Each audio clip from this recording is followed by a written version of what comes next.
Dieu accepte. Dieu laisse les païens rire, se moquer de lui, le railler en face, devant le spectacle qu'il semble leur donner tranquillement. Il laisse croire à sa faillite. Il laisse dire qu'on ne peut pas se fier à lui. Cependant, que son peuple est la proie de l'ennemi. Et ce n'est pas une fois seulement que la chose arrive.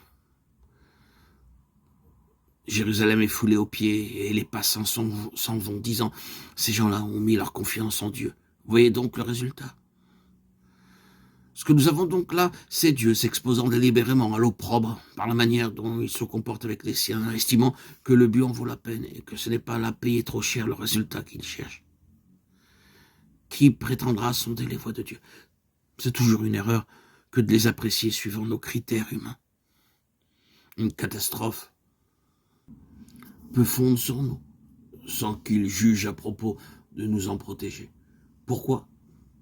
Parce qu'il a quelque chose en vue qui, le moment venu, et il le sait bien, justifiera pleinement les méthodes qu'il a suivies. Et force nous sera de reconnaître alors que ce que nous prenions pour une faiblesse de sa part est au contraire une preuve de sa puissance. L'effondrement de tout n'a fait que mettre en évidence la suprématie divine. Et la folie de Dieu, en ce jour-là, apparaît sous son vrai jour. Une sagesse, une divine sagesse. Donc, attendons la fin. Dieu se justifiera bien lui-même. Ainsi donc, ce principe de la sagesse souveraine est intimement lié à notre croissance spirituelle. Et cette croissance elle-même est en rapport étroit avec ce fruit béni de l'épreuve, l'exercice de nos sens spirituels. Il ne s'agit pas ici de cette introspection maladive qui pousse certaines âmes à s'analyser sans mesure.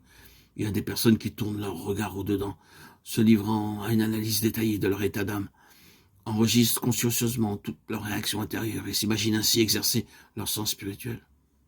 Il n'en est rien. Ce à quoi ils s'adonnent là n'est rien d'autre qu'un subjectivisme morbide qui ne peut conduire qu'à la paralysie spirituelle. Observez-en la fin et vous verrez bien qu'elle n'est que faiblesse, défaite et servitude. Si vous étudiez le texte Hébreux 12, 5, 11, qui fait allusion au véritable exercice de nos sens spirituels, vous verrez vraiment ce qu'il est.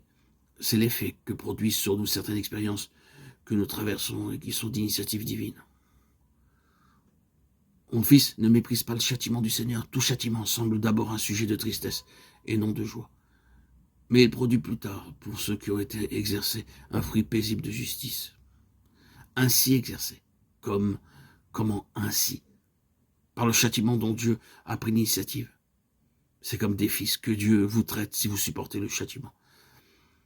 Une autre variante a été donnée dans la version anglaise qui permet de traduire comme suit la première partie du verset 7. Si vous supportez le châtiment, Dieu vous traite comme des fils.